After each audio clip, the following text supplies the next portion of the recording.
G'day everyone, welcome to Marc and Car's Porsche Talk, the podcast where we talk about all things Porsche. If you love air-cooled, water-cooled, rear engine, front engine or even mid-engine, there'll be something here for you, but most importantly, we'll talk to the people who are passionate about our favourite brand. I'm your host, Marc Sheriff from the YouTube channel Marc and Cars. Thank you for taking the time to support this channel and feel free to share any input, suggestions and ideas just through the comments, reviews or even boring old email. You'll find me on most social media platforms as Marc and Cars.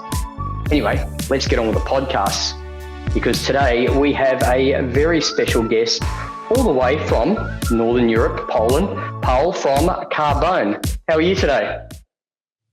How are you? I'm good. Hi, Marc. Hey.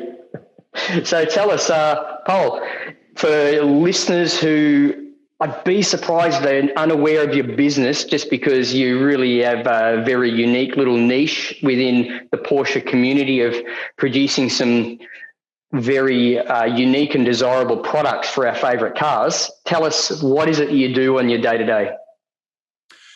Oh, it's complicated because business started with stickers. You should know there is a long story behind the brand. So I will start from the beginning. I used to be in IT business with my partner, Przemek. Hard to pronounce name, Przemek. The funny thing is, when he used to work in United States during studying, everybody had difficulties with pronouncing his name, so he said his name is Jacob. Jacob, okay, sure. Yeah. Przemek Jacob. Funny thing. So we used to be in IT business. We designed some apps, websites, things like that. Mm-hmm. And my dream, the dream from my childhood became affordable for me, which was Air Cooled 911. Fantastic. So I bought my first 911. And I decided to rebuild the car myself. Okay. After work, I was bored with that IT business, so I decided to rebuild the car. I worked on a list of parts I need to buy to rebuild the car. Sure. And there was one thing missing. I couldn't source it anywhere, which was a set of technical stickers. Stickers that go in the engine bay on a body panel. I know the one, yeah, just when you lift the rear hood there, just along the bottom when you lift the hood. Yeah, sure. Exactly. I couldn't source them anywhere. So I decided to recreate a set for my car. I did it. I sourced pictures of original ones. Sure. I recreated a file in a program. I sourced a printing house that could print them. Yes. But the guy from the printing house told me, Pawel, I can't print 5 stickers for you. You need to order 500. So yeah, it's okay. Yeah. Thankfully, I ordered 500 and posted them and posted 495. Yeah, sure. Yeah. Mm-hmm. And people started asking me questions. Could you, Pawel, recreate a set for my 2.7? Let's say, sure. Pawel, could you please create a set for my 911S from 71, let's say. So I was amazed. People need stickers. It's a real need. Like, I worked on things.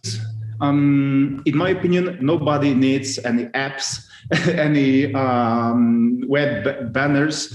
Sure. Nobody needs them. Like, they are needed, of course, but when you want to read an article in the internet, you want to take these banners out.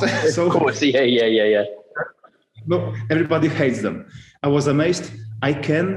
People ask me about things they need, and that need comes from heart, like they really need them, they love them. So I started recreating technical stickers for Air Cooled Porsches. Sure. After a while, I needed to hire a person to help me with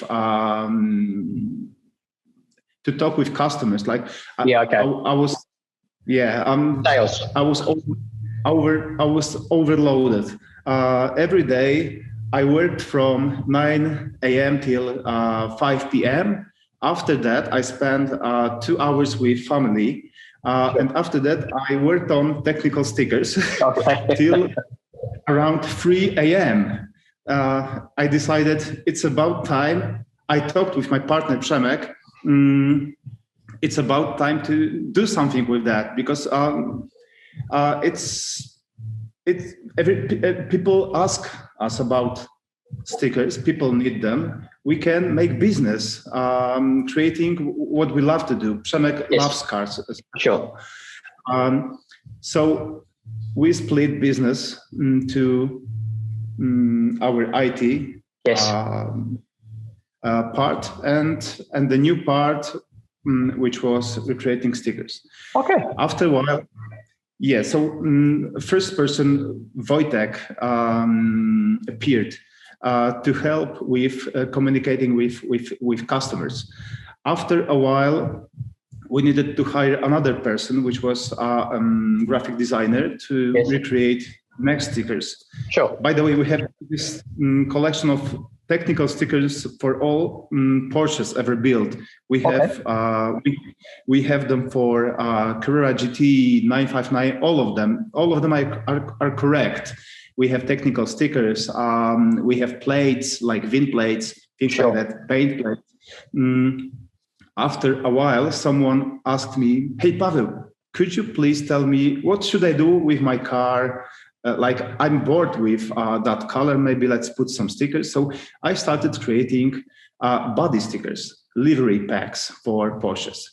After a while, someone asked me, "Hey, Pavel, maybe could you please make a T-shirt with some Porsche theme for me?" So we started designing T-shirts. Fantastic. After a while, I see it just mushroomed into the demand from customers that have started from the stickers, because basically you're willing to do something for someone when they've asked, and it's grown from there by the sounds of it. Yeah. And sorry to interrupt you there, but can you tell me that first Porsche that you rebuilt in yourself, that first Air Cooled 911? Tell me tell me the details of that car. What was it? It's a 911 SC Targa, wide body. I backdated the car, so it looks like a Porsche built before 74. Okay. But it's a wide body Targa, so it's not 100% pure right. But I don't care. I love right for you. Yeah, it's right for me. Yeah, that's right. Yeah, perfect. Anyway, the car is permanently under construction. It's not finished, but thanks to that car, we started business. Yes. So I don't have any time pressure to finish the car. I have other Porsches, so I have time. I'm young. Tell me, Pavel, will you ever finish it?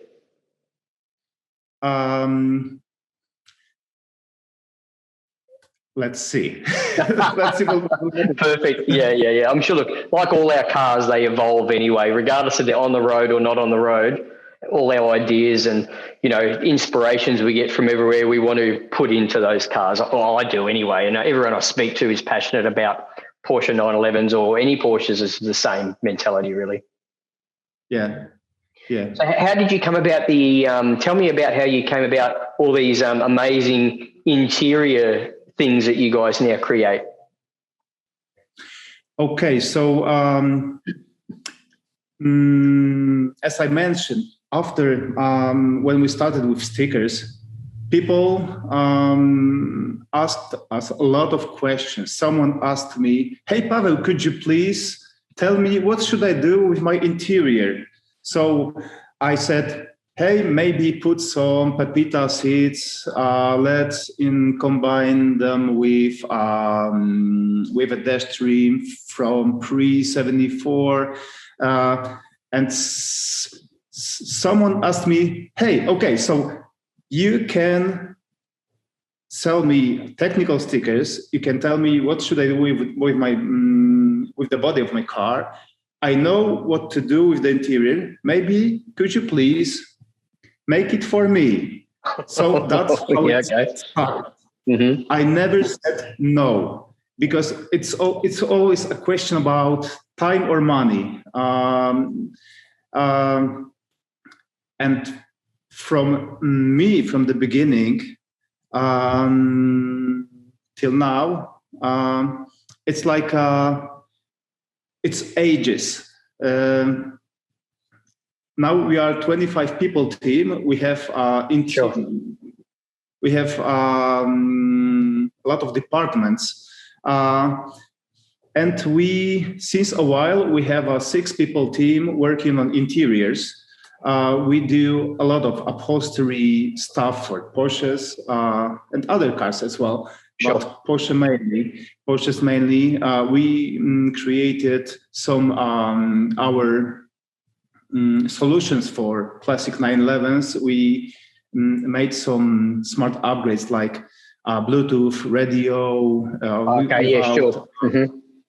Radio you see in a car. And that like wireless charger you can put in the car, and it doesn't look like crazy 90s chrome something. I understand. Yeah, so and look, firstly, I'll honestly myself, I look at your website regularly because I find it inspirational to see in the galleries of the interior work that you guys have, been commissioned to do by other customers. And for any listeners out there who are looking for inspiration, you've got to check out Pawel's website. I'll link that below in this podcast here, because it's some amazing completed stuff from backgrounds of the gauges to the steering wheel, custom stitching, and it's just the attention to detail is second to none. But I'd have to say, I don't own a classic 911, and I would, from all the ones I've ever seen across the years, you guys have actually come up with the most perfect solution for what goes on under the front hood. Rather than looking like someone's thrown a dog blanket in there, which the Porsche factory did very much out of character, you guys have actually made a solution that looks like the way the factory should have done it originally. Yeah, we do a lot of stuff. Yeah. I'd say. And we never say no. Your wife, she must love you if you never say no. I'd say, yes, you're right. And that's I recently read a recent blog that was put up across various automotive sites around the world about Targa, the Targa 3.2 that you guys are using as a sort of project, and the backstory to the car was fascinating. An ex-junkie's car or something like this, I think, if I recall. I read it probably about a month ago, I'm guessing.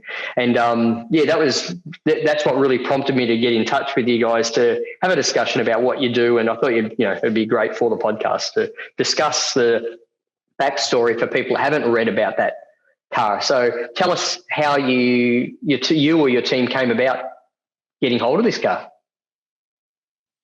So once upon a time, I talked with my friend from Seattle.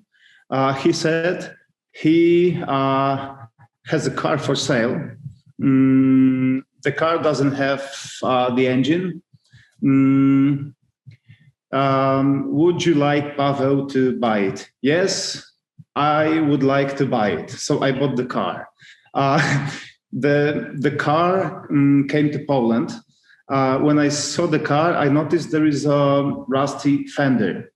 I asked the guy who sold me the car, what is the story behind the fender? He said the previous owner was a drug addicted person who had a car accident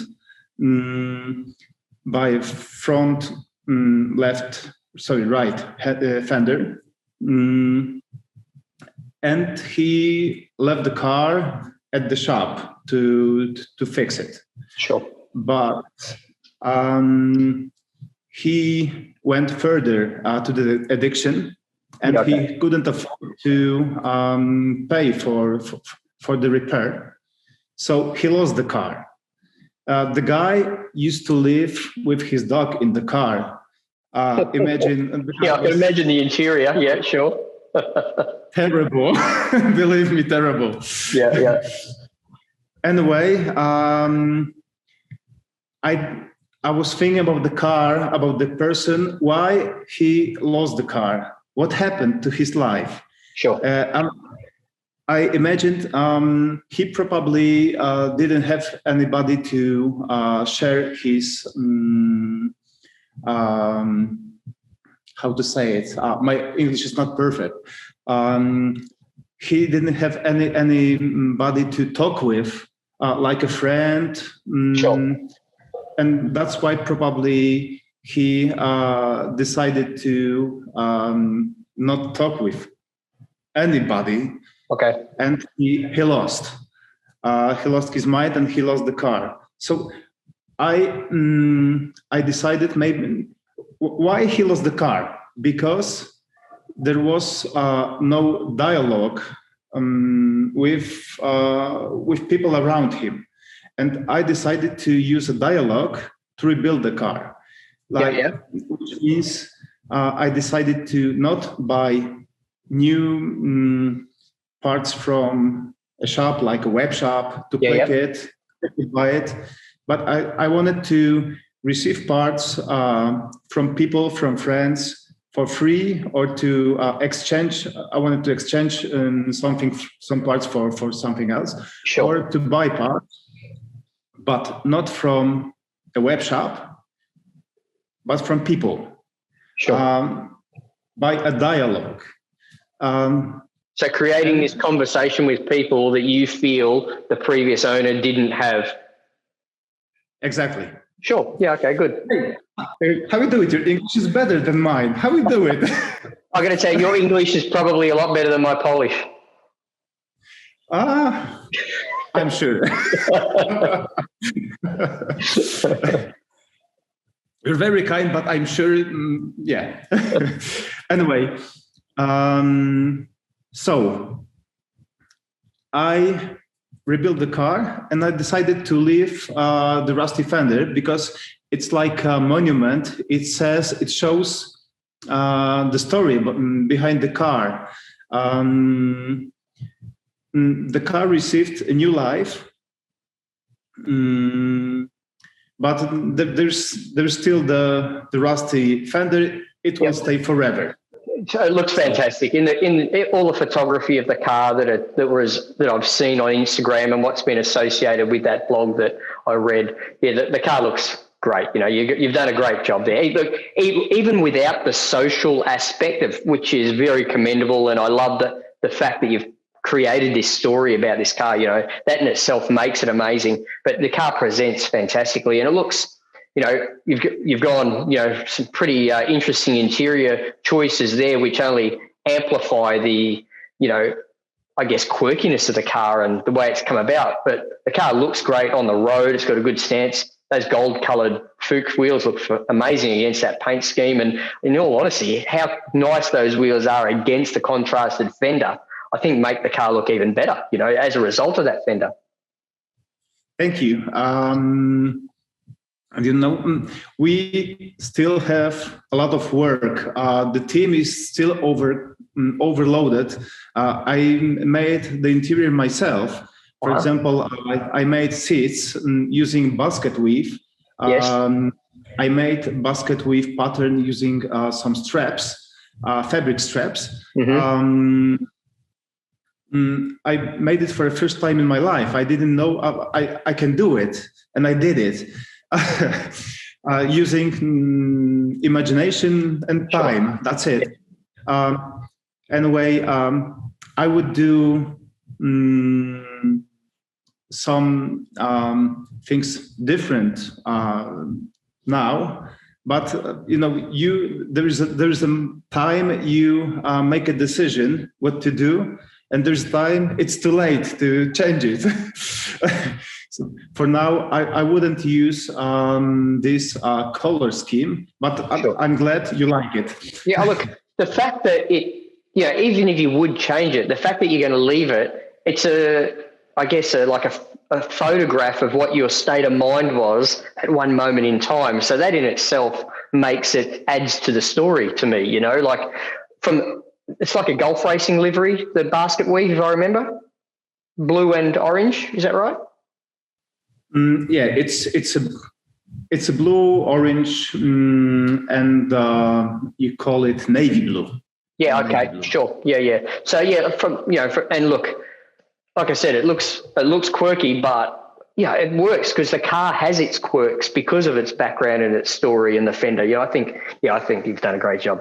The the fact that you've used this, your interpretation of how that car lived prior to you getting it, and your social, conscience thinking that's the way that the car should be evolved. Fantastic. And if you're in a position to do so, good for you. Overall the outcome I think is pretty good. Just out of curiosity, with regards to the design aspect of the interior work and to a degree the exterior as well, with the what your company does, how closely do you or your staff liaise with owners? Like, do you put forward ideas, or do they come to you with ideas, or is it a combination of the two? I see you have a very comprehensive web shop, but each time I look at this, I get a feeling like I think I want to talk to somebody about the outcome I want here. I don't know if I could actually do it in this environment. I guess it's more like a shopping window as opposed to creating an outcome. Yeah, normally the process of designing the interior starts with sharing ideas. Like the customer says, for example, please create the interior for my car. I like blue or I like orange. We need to share some ideas first. The next step is to create a 3D mock-up. My partner does beautiful 3D designs. He's the best. And we started making 3D mock-ups to make the customer understand relations between colors, between shapes, because normally it's easier to understand what we do when you see it. It's always easier. Like interior designers always make 3D mock-ups of the interior because it's easier for a customer to understand it. Yes. After that, we decide what colors we use. Until we design in 3D, we can easily change colors or shapes. It's more complicated if we create, for example, a seat and a customer says, maybe let's put it to the left only 1 centimeter. It's complicated. Do you have those customers? No, fortunately, we learned how to talk with people to make them understand what decisions we can make now. Sure. What kind of a decision we can't. So fortunately, we become more wise every day. And we always try to listen to people and understand them. So yeah. Sure. And tell me, with the fabrics and materials you're using in the cars, do you work with the fabric manufacturers? Like, do you have customers who have very custom made weaves and things like this? Of course, we made some fabrics ourselves. It's pretty complicated, but fortunately, we have a lot of suppliers in Poland, a lot of suppliers in Europe. We have some suppliers from United States. Sure. Not any of them from Australia so far. Okay. But yes, the funny fact is, we have a Academy of Fine Arts in Łódź, our city, which is famous for textile designing. Okay, yeah. That's convenient.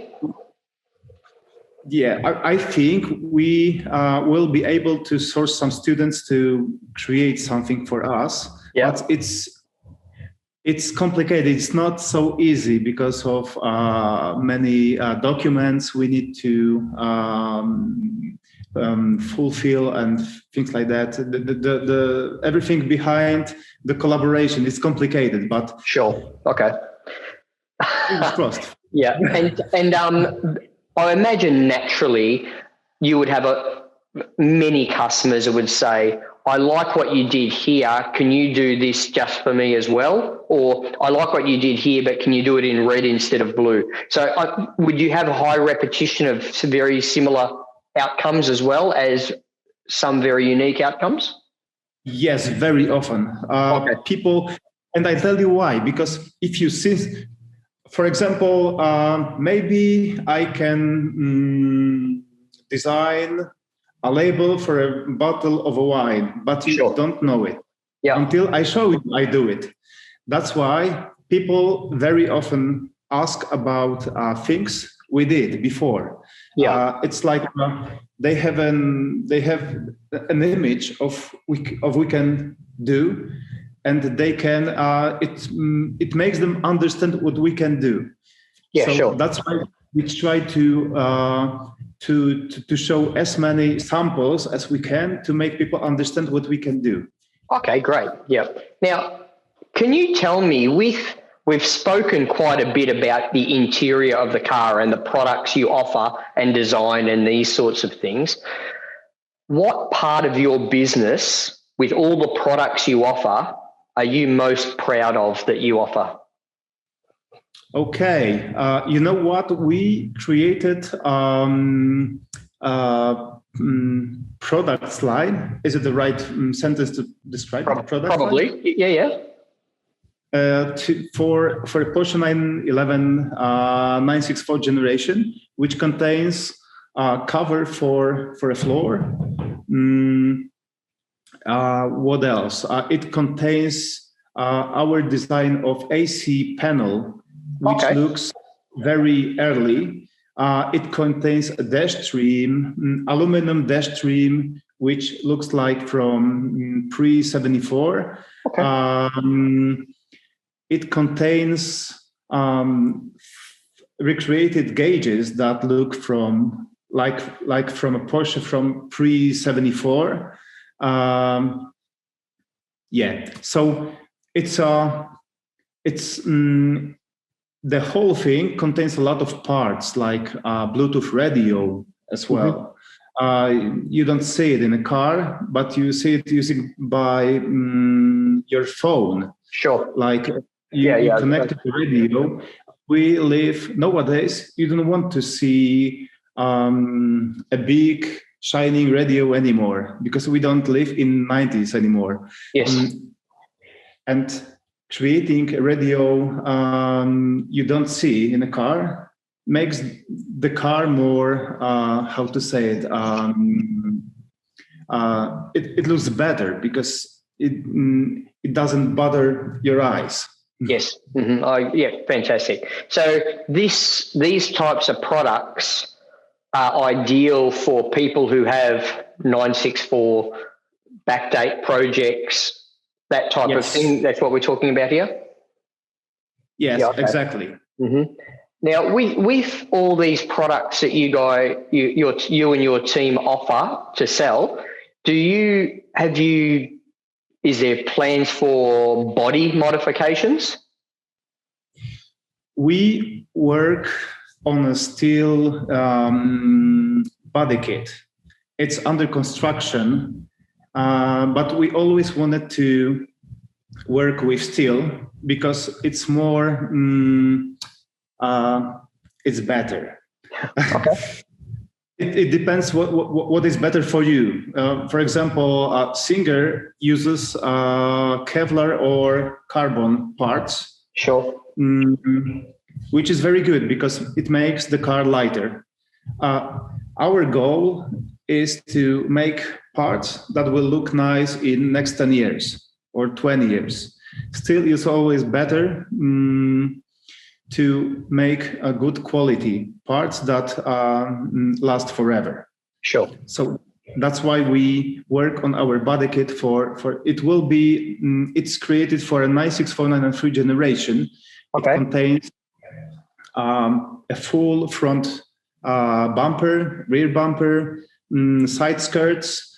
Is it the right way to name it? Side skirts, like a panel? Yes. Mm-hmm. Yeah, all right.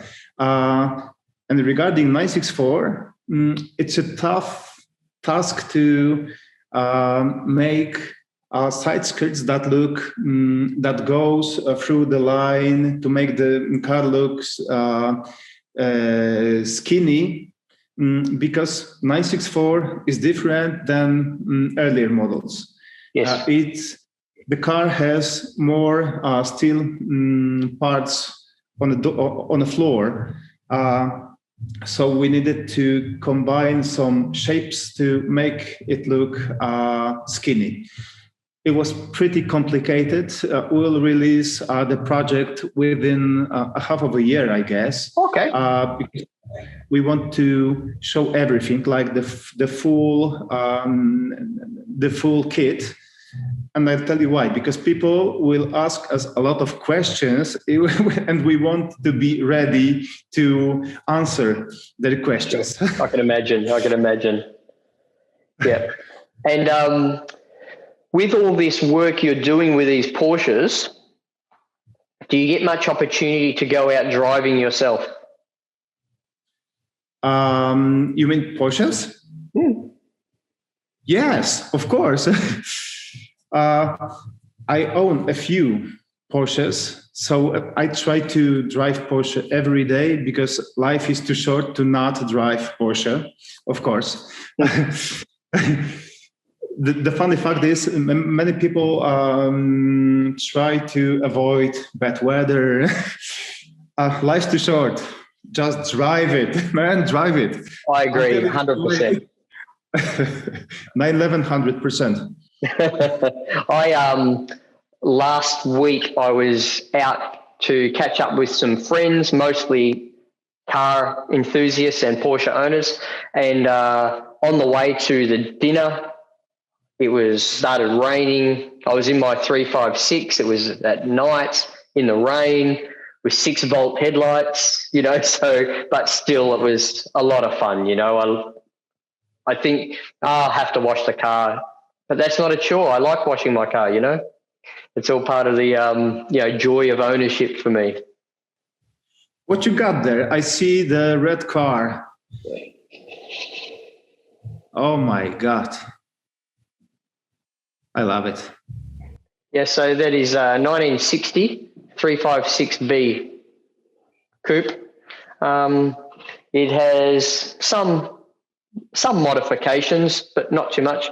I do have these to go in sometime soon, speedster seats. Okay. Yeah, I will do that at some point soon. I like the stock seats, but I do like the look of the speedster seats. I like that outlaw look in the 356. It has engine, big bore kit. I see the engine is behind you. It has a white frame. This one here, the bicycle. Yeah. Yeah. Oh, look, it's not the only one. I'll show you. Look, I have a bit of a problem. Look, there's other bicycles here too. Okay. It's your forecam. Yeah. Oh, look, with my wife and daughter, we all ride bicycles, so it's good. How old are you? You look super young, man. I'm 50. You're 50. Yeah. How old are you? I need to move to Australia then. I'm 40. 40. Okay. Yeah. Good one. Good age. You have children? Yeah, 2. Oh, good. Mm-hmm. Michał and Zosia. He's 13. She's 10. Oh, okay. Well, you started much earlier than me. I have one daughter. Her name is Pearl, and she is 8 years old. Okay. Yeah. So, yeah, look, yeah, it's good. It's a lot of fun with children. Yeah. We have many photographs of Pearl in the 356 when she was baby. Great. You know. Mm-hmm. It's funny how people work. I remember when our son was born. It was in 2008. Wucia, my second half, Wucia, she was ready in like a half of a year before he was born. Yes. And men work different than women. Really? When I saw, yeah, I know you know. When I thought I'm ready, I'm always ready. When I saw Michał, I understood why we are born. We are born to give birth to children, to give birth to next generation, and I understood everything. Why we live, and the funny fact is, I was ready within like 2 days to for a maintenance of a children. I understand. I think when it comes to becoming a father, it is different for everyone, and not everybody gets it the way you got it. I wanted to hide in our new place, which is a showroom. Oh, You nice. can see. Mm-hmm. You can see the floor cover for 964 here. Yeah, I see it. Yeah. Mm-hmm. Well, this is a nice car. Mm-hmm. Yeah, it's the customers saw it today. We rebuilt a braking system.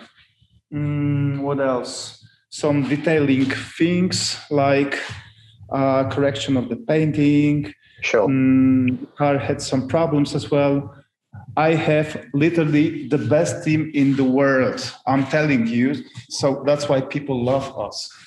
We are the best. I have the best team. I'd love to bring my car there, but it's just a long drive from where I am, Pawel.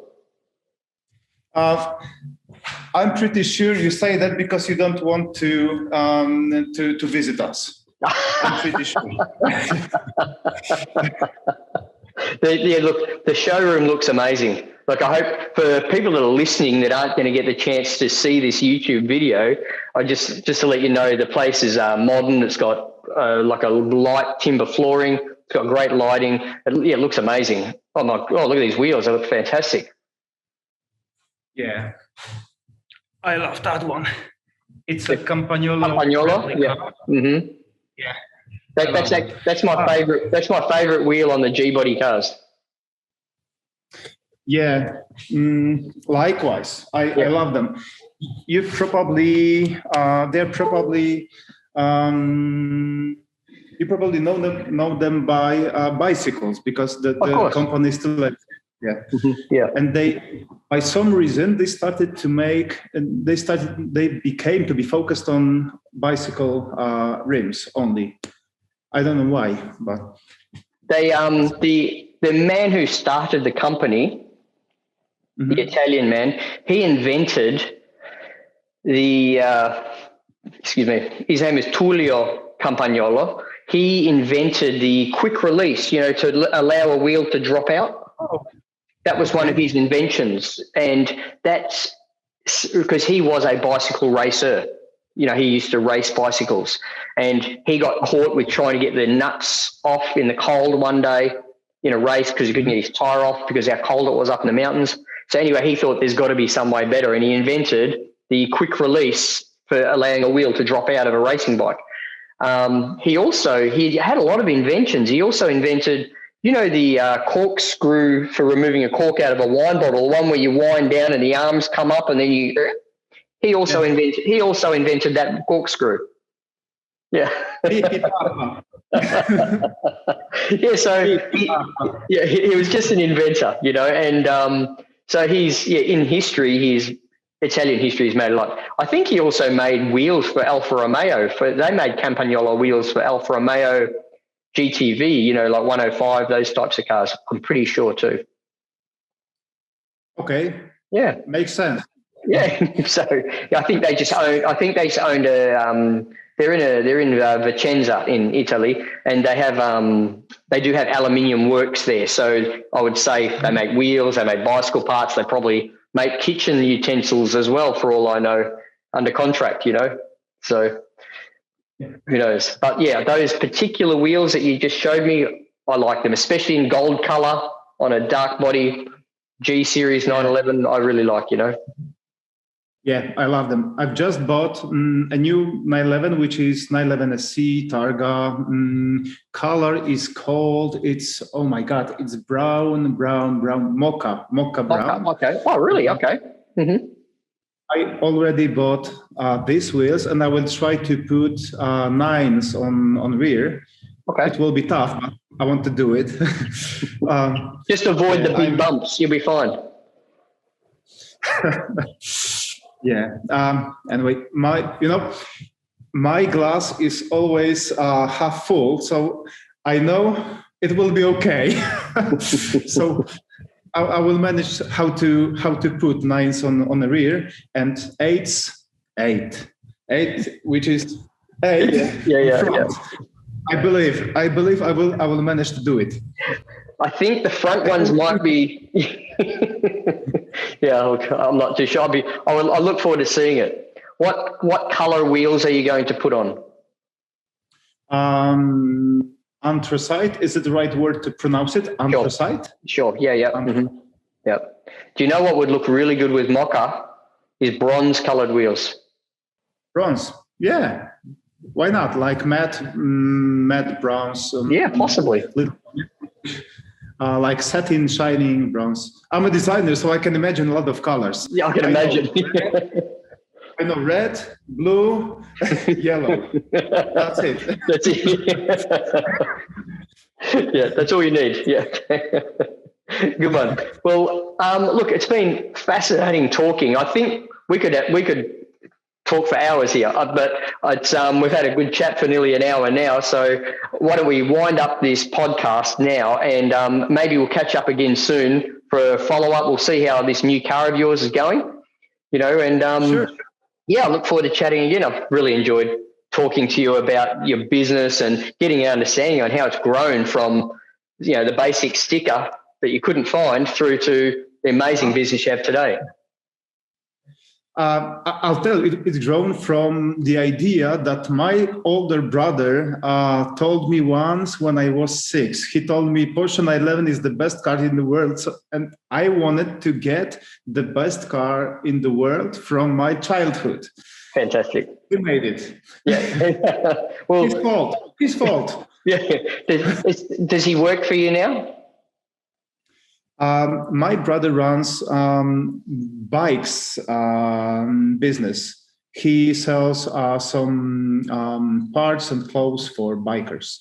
Oh, yeah. Okay, fantastic. Yeah, good one. All right, then. Well, Pawel, I'll... Fantastic. Well, thank you very much for your time today, and I'll put all your details for your business up below in the YouTube video or the podcast detail as well, and along with the links to some of the amazing work that you and your team have done. And thank you very much for spending time with us today. Thank you. It was a pleasure talking with you. I'm glad it happened. It could place today. We had some problems before we started, but yeah, I'm glad we. There was no need to share that with the audience. Yeah, yeah, good one. Well, thank you very much. Thank you. Take care. You too. Bye-bye.